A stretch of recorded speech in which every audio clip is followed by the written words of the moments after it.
Uma mãe descobre que a morte de sua nora foi uma mentira cruel orquestrada pelo próprio filho. Ao encontrá-la grávida e exausta, em um restaurante distante, ela descobre a face sombria do homem que criou e decide que a justiça virá pelas suas próprias mãos, custe o que custar. Antes de começarmos essa história incrível, não se esqueça de curtir o vídeo, se inscrever no canal e contar pra gente nos comentários de onde você está ouvindo. Essa história. O luto é uma névoa espessa que se recusa a dissipar. Fazia exatamente 6 meses que eu enterrava um caixão lacrado, ouvindo os soluços dilacerantes do meu filho, Murilo, enquanto a chuva de Joinville castigava o mármore frio do cemitério. Ele me disse que o acidente fora terrível, que o carro de Thalita havia despencado em uma ribanceira e que o fogo não havia deixado nada além de cinzas e lembranças amargas. Eu amava aquela menina como se fosse a filha que nunca tive. Murilo, meu único herdeiro, o orgulho da minha vida, definhou diante dos meus olhos. Ou assim eu pensava.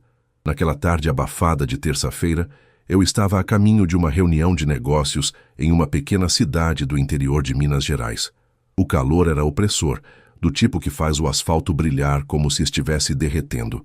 Parei meu carro em um posto de beira de estrada chamado O Recanto do Viajante, um lugar que exalava cheiro de óleo diesel, café queimado e salgados fritos a horas.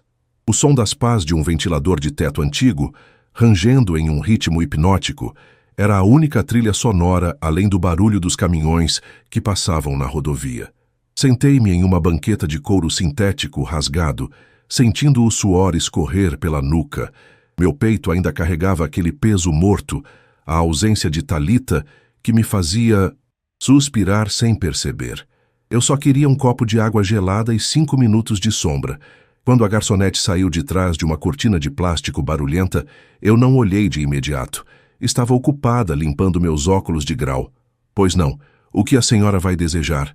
A voz era baixa, rouca, carregada de um cansaço que parecia vir dos ossos. Eu congelei. Meus dedos pararam de esfregar a lente. Aquela cadência, aquele tom levemente anasalado, eu conhecia aquela voz. Lentamente, como se temesse que qualquer movimento brusco pudesse quebrar um feitiço, levantei o olhar. O choque foi tão violento que senti o sangue fugir do meu rosto, deixando uma sensação de formigamento gelado nas extremidades. Lá estava ela, Thalita. Mas não era a Thalita que eu lembrava. Sempre impecável, com os cabelos castanhos brilhantes e um sorriso que iluminava a sala de jantar da minha casa. Essa mulher diante de mim tinha olheiras profundas, como valas cavadas na pele pálida. O cabelo estava preso em um coque desleixado e o uniforme de brim azul estava manchado de gordura.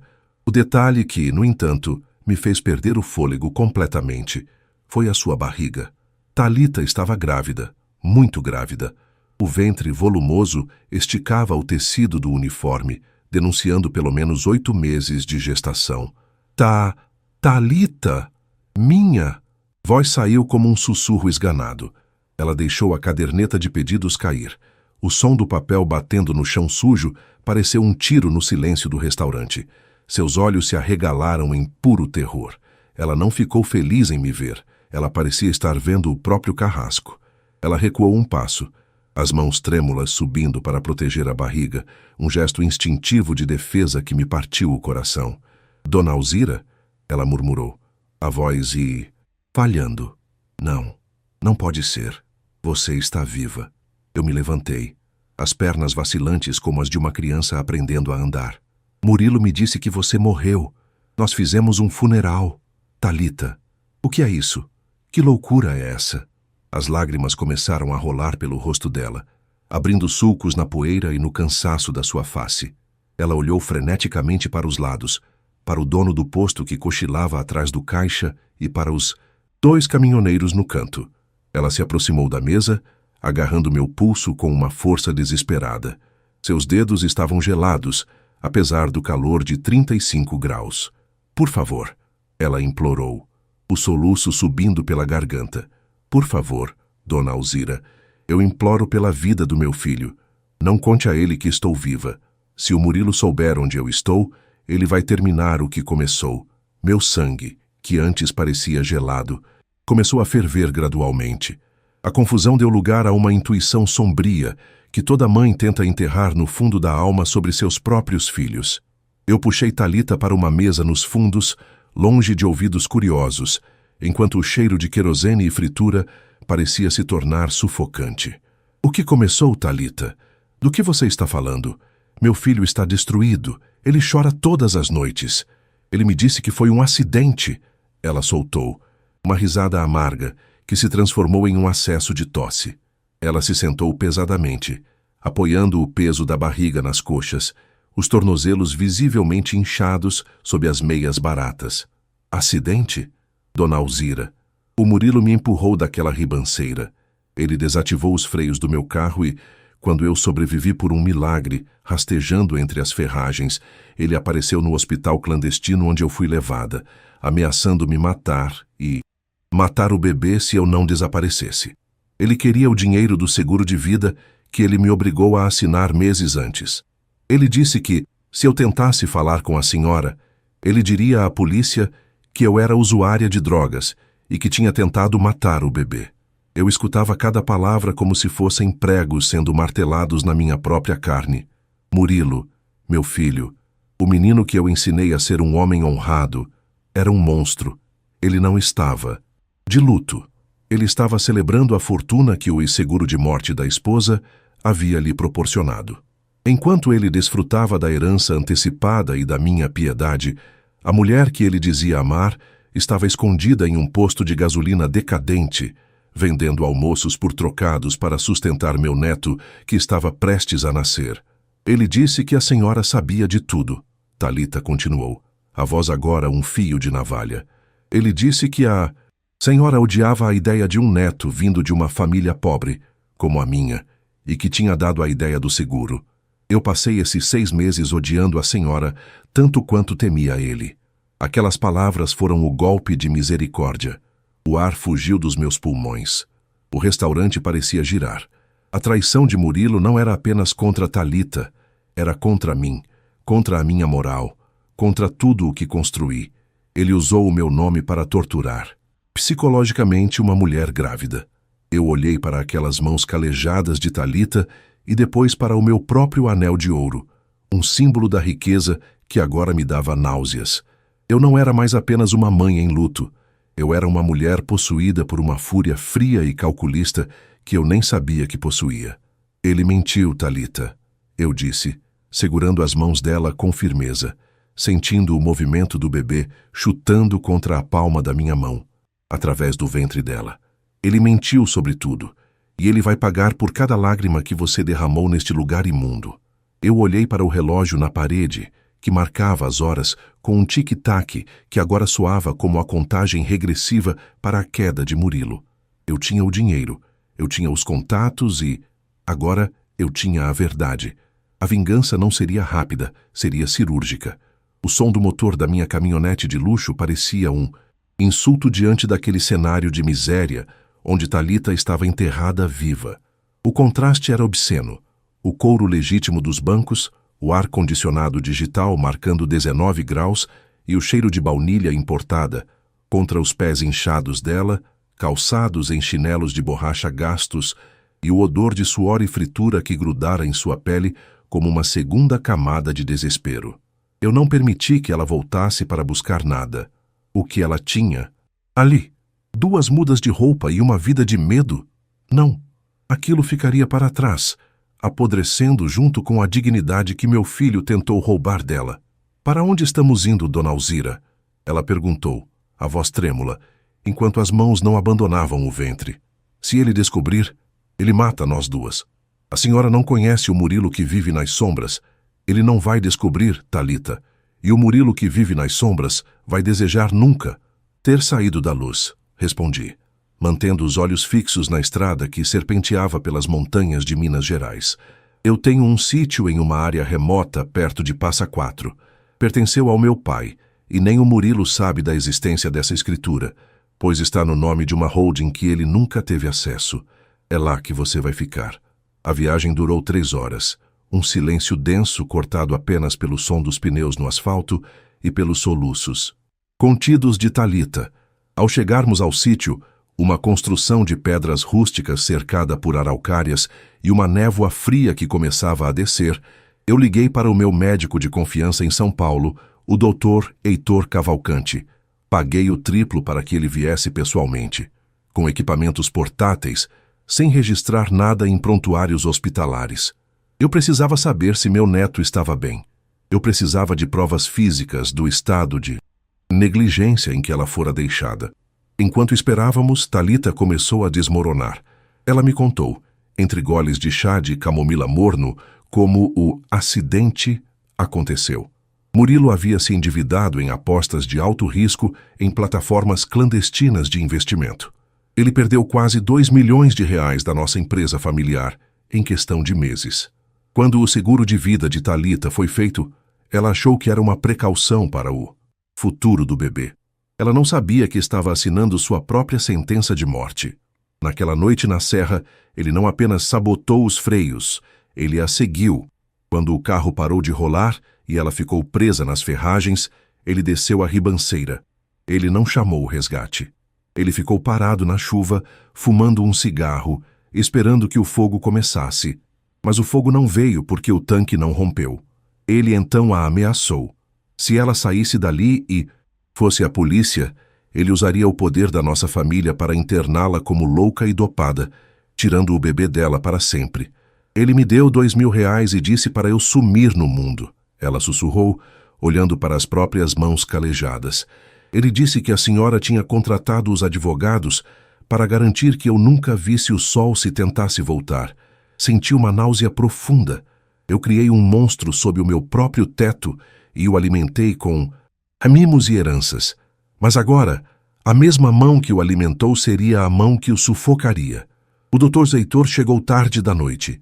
O exame de ultrassom foi o momento mais doloroso e, ao mesmo tempo, mais transformador da minha vida. Ver aquela pequena silhueta na tela granulada, o coraçãozinho batendo como um tambor frenético. Tum-tum, tum-tum. Me trouxe uma clareza assassina. Aquele bebê era inocente. Aquele bebê era o futuro que meu filho tentou assassinar por ganância. Ela está desnutrida, Alzira. O doutor Heitor disse, sério, após o exame. E a pressão está perigosamente alta. Mais uma semana naquele posto de gasolina, e você teria perdido ambos. O bebê é um menino. Está forte. Mas ela precisa de repouso absoluto e cuidados que o dinheiro que você tem pode comprar. Ele terá tudo, Heitor, e nada sairá daqui. Deixei Talita sob os cuidados de uma enfermeira de Piscicinsa, extrema confiança. Uma mulher chamada Solange que trabalhou para minha família por décadas e era muda, o que garantia uma discrição natural. Antes de partir de volta para Joinville, olhei para Talita uma última vez. Ela estava limpa, vestindo camisolas de seda que eu havia comprado em uma boutique no caminho, e dormia o primeiro sono tranquilo em meses. O retorno para Santa Catarina foi uma descida ao inferno pessoal. Dirigi por horas, o ódio agindo como combustível. Quando cheguei à nossa mansão em Joinville, o portão eletrônico se abriu com um ruído suave, quase sinistro. As luzes do jardim estavam acesas, iluminando as orquídeas que Talita costumava cuidar. No hall de entrada, encontrei o que eu mais temia e, ao mesmo tempo, esperava. Havia risadas vindo da sala de jantar. O cheiro de um vinho caro, um Malbec que eu guardava para ocasiões especiais, pairava no... Só entrei devagar, meus passos ecoando no porcelanato. Lá estava Murilo. Ele não parecia o filho em luto que me abraçava e chorava falsas lágrimas todas as domingos. Ele estava usando um relógio novo, um Rolex de ouro que custava o preço de uma casa popular. E não estava sozinho. Sentada na cadeira que pertencia a Talita, estava uma mulher que eu nunca tinha visto. Uma loira oxigenada, com roupas excessivamente curtas e um sorriso predatório. Valéria, ele a chamou. Mãe! Murilo exclamou, levantando-se com uma agilidade suspeita. Um brilho de culpa passando rapidamente por seus olhos antes de ser substituído pela sua máscara de bom moço. Você voltou cedo. Pensei que a reunião em Minas fosse durar a semana toda. Esta é a Valéria, uma amiga de negócios. Ela está me ajudando com alguns investimentos novos. Amiga de negócios? Repeti. Minha voz saindo, tão fria quanto o gelo de um necrotério. Que coincidência, Murilo. Eu também andei fazendo uns investimentos novos em Minas, coisas que estavam perdidas. Ele empalideceu por 1 milésimo de segundo, mas logo sorriu. Aquele sorriso torto que eu sempre achei charmoso, mas que agora me parecia a careta de um demônio. Que bom, mãe. Precisamos circular o capital.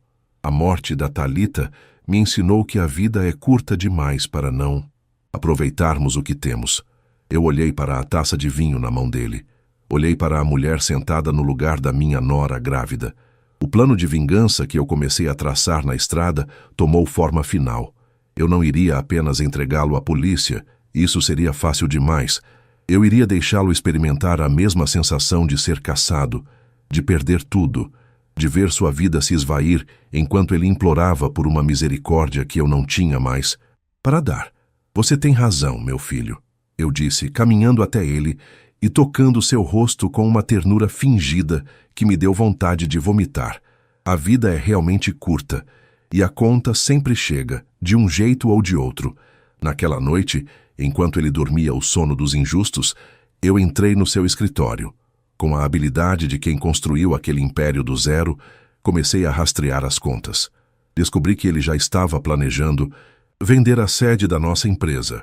Ele estava pronto para me deixar na rua assim que conseguisse a minha assinatura em uma procuração que ele vinha tentando me fazer assinar há semanas. Eu não assinei o papel. Em vez disso, comecei a transferir silenciosamente cada centavo da nossa reserva de emergência para uma conta em nome de T.S. Fundo de Amparo, um fundo que ele nunca encontraria. A armadilha estava armada. Agora, eu só precisava atraí-lo para dentro dela. O clima em Joinville naquela semana estava particularmente melancólico. Uma chuva fina e persistente, típica da região, caía sem parar, transformando o céu em um lençol cinzento e pesado. Dentro da nossa mansão, o ar parecia carregado de eletricidade estática. Eu observava Murilo da poltrona de couro da biblioteca, enquanto ele andava de um lado para o outro, gesticulando freneticamente ao celular. Ele falava sobre prazos, aportes e liquidez. Eu sabia exatamente o que ele estava fazendo, tentando apagar o rastro do dinheiro que havia desviado da empresa antes que a auditoria anual que eu solicitara, sob o pretexto de organizar a sucessão, batesse à nossa porta. Sim, Valéria, eu sei, ele sibilou, achando que eu não ouvia. Assim que a velha assinar a procuração plena, nós transferimos o resto e saímos do país. Ela não tem mais cabeça para os negócios. Está gagá de luto. Só precisamos de mais 3 dias. Eu fechei o livro que estava no meu colo com um estalo seco. O som o fez pular, revelando o quão nervosos seus instintos estavam. Ele se virou para mim, forçando aquele sorriso de filho perfeito, que agora me causava náuseas físicas. Ele veio até mim, o cheiro do seu perfume caro, o mesmo que Thalita costumava lhe dar de presente, invadindo meu espaço pessoal como um gás tóxico. Mãe, querida, não vi que estava aí, ele disse, beijando o topo da minha cabeça. Senti um calafrio de repulsa percorrer minha espinha. Estava pensando, amanhã é o aniversário de fundação da nossa empresa. Que tal organizarmos um jantar íntimo? Só nós, alguns diretores e o Dr. Arnaldo Pimentel. Seria o momento ideal para oficializarmos aquela transição que conversamos. A senhora merece descansar, viajar. Quem sabe um cruzeiro pela Europa. Um jantar, Murilo? Perguntei, minha voz soando propositalmente frágil e cansada. Parece uma ideia maravilhosa. Eu me sinto tão exausta. Às vezes, vejo vultos pela casa. Acho que a falta da Thalita está me fazendo perder o juízo. Ontem mesmo, tive a impressão de ouvir o riso dela vindo do jardim. Ele empalideceu sutilmente, as narinas dilatando. Era o medo, aquele medo primitivo de quem sabe que enterrou um segredo mal acabado. É apenas o cansaço, mãe. O luto prega peças na mente, mas esse jantar vai colocar tudo no lugar. Prometo que, depois de amanhã, todos os seus problemas terão acabado. Ele mal sabia o quão literal seria aquela promessa. Na manhã seguinte, enquanto Murilo estava fora cuidando dos detalhes do golpe final, recebi uma mensagem criptografada de Solange, do sítio em Passa. 4. A bolsa rompeu. Dr. Heitor a caminho. Ela está calma, mas chamando pela senhora. Meu coração deu um salto, uma mistura de alegria e pavor. Eu precisava estar lá, mas o meu papel em Joinville ainda não estava concluído. Liguei para o Dr. Vicente, meu contador e braço direito há 30 anos, o único homem que conhecia a verdadeira face da contabilidade da nossa família. Está tudo pronto, Vicente? Perguntei, observando. A chuva bater contra o vidro da janela. Tudo, Zalzira. O Dr. Arnaldo Pimentel já redigiu os documentos conforme suas instruções. Murilo pensa que está assinando uma procuração plena para gerir seus bens. Na verdade, ele estará assinando uma confissão irrevogável de dívida e uma cessão de todos os seus bens pessoais e direitos hereditários para um fundo fiduciário em nome do neto que ele nem imagina que terá. Além disso, as provas das fraudes que ele cometeu no seguro de vida já estão em um envelope lacrado, prontas para serem entregues à Polícia Federal no exato momento em que ele colocar a caneta no papel. A frieza com que eu planejava a queda do meu próprio filho me assustava em certos momentos, mas então eu lembrava de Thalita, grávida e trêmula, servindo café para caminhoneiros por trocados enquanto ele brindava com a amante. A justiça não é um ato de ódio, é um ato de equilíbrio. O jantar começou às 8 da noite. A mesa estava impecável. Cristais polidos, talheres de prata e o melhor vinho da adega. Valéria estava lá, vestida em um vermelho provocante, agindo como se já fosse a dona da casa. O Dr. Arnaldo Pimentel, um homem de rosto pétreo e integridade inquestionável, que eu havia alertado sobre as intenções de Murilo dias antes, mantinha a fachada profissional. Um brinde. Murilo levantou a taça, os olhos brilhando de ganância. À família, ao futuro e às novas gestões. Nós brindamos. O líquido rubro desceu pela minha garganta como fogo. Durante o prato principal, o Dr. Arnaldo colocou a pasta de couro sobre a mesa. Dona Alzira, como solicitado, aqui estão os documentos para a transferência de poderes ao seu filho. Murilo, você precisa assinar como testemunha e anuente das cláusulas de responsabilidade civil. Murilo mal leu. Sua pressa era tamanha que as mãos chegavam a tremer. Ele olhou para Valéria, que lhe deu um aceno discreto com a cabeça. Ele pegou a caneta Montblanc, um presente que eu lhe dei quando ele se formou, e assinou seu nome com um floreio arrogante. No momento em que ele terminou a última rubrica, o silêncio na sala de jantar tornou-se absoluto, quebrado apenas pelo tic-tac do relógio de pêndulo na parede. Eu peguei os documentos, conferi cada assinatura e os entreguei ao Dr. Arnaldo. Agora 6, Murilo, eu disse, minha voz recuperando toda a força e autoridade que eu havia escondido nas últimas semanas. Gostaria de mostrar a você o verdadeiro investimento que fiz em Minas Gerais. Eu peguei o meu tablet e liguei a tela. Uma chamada de vídeo começou a carregar. A imagem estava um pouco trêmula no início, mas logo se estabilizou. Era um quarto iluminado por uma luz suave. Na tela, Thalita apareceu deitada em uma cama, o rosto banhado de suor, mas com um sorriso radiante. Em seus braços, envolto em uma manta azul, estava um bebê pequeno, com tufos de cabelo escuro. O som do choro da criança preencheu a sala de jantar, ecoando entre as paredes de gesso e as obras de arte caras. Olá, Murilo. A voz de Thalita saiu clara e firme através dos alto-falantes. Conheça o seu filho, Arthur, e conheça a mulher que você tentou matar, mas que sobreviveu para ver você perder tudo. O copo de vinho de Murilo caiu de sua mão, estilhaçando-se no chão. O líquido vermelho espalhou-se pelo tapete persa como uma poça de sangue. Valéria levantou-se, confusa e assustada. Murilo tentou falar, mas apenas um som gutural saiu de sua garganta. Ele olhava para a tela, depois para mim, os olhos saltando das órbitas. O que é isso? Ele gaguejou, o rosto tornando-se cinzento. Isso é um truque. Ela morreu. Eu vi o carro cair. Você viu o que sua ganância permitiu que você visse, Murilo. Eu me levantei, encarando-o com um desprezo que o fez recuar. Você não apenas falhou em matá-la, como acabou de assinar a sua própria ruína. O documento que você acabou de firmar confessa cada centavo que você roubou da empresa e transfere todos os seus bens para o Arthur. Você não tem mais casa, não tem mais conta bancária e, em 10 minutos, não terá mais liberdade. Como se fosse um sinal ensaiado, o som de sirenes começou a ecoar do lado de fora da mansão. As luzes vermelhas e azuis cortando a escuridão da chuva de Joinville. Dona Alzira? Valéria tentou intervir. A voz aguda de pânico. Saia da minha casa agora, eu disse, sem sequer olhar para ela. Antes que eu decida incluir você como cúmplice na tentativa de homicídio e fraude de seguros. Murilo desabou na cadeira, as mãos cobrindo o rosto.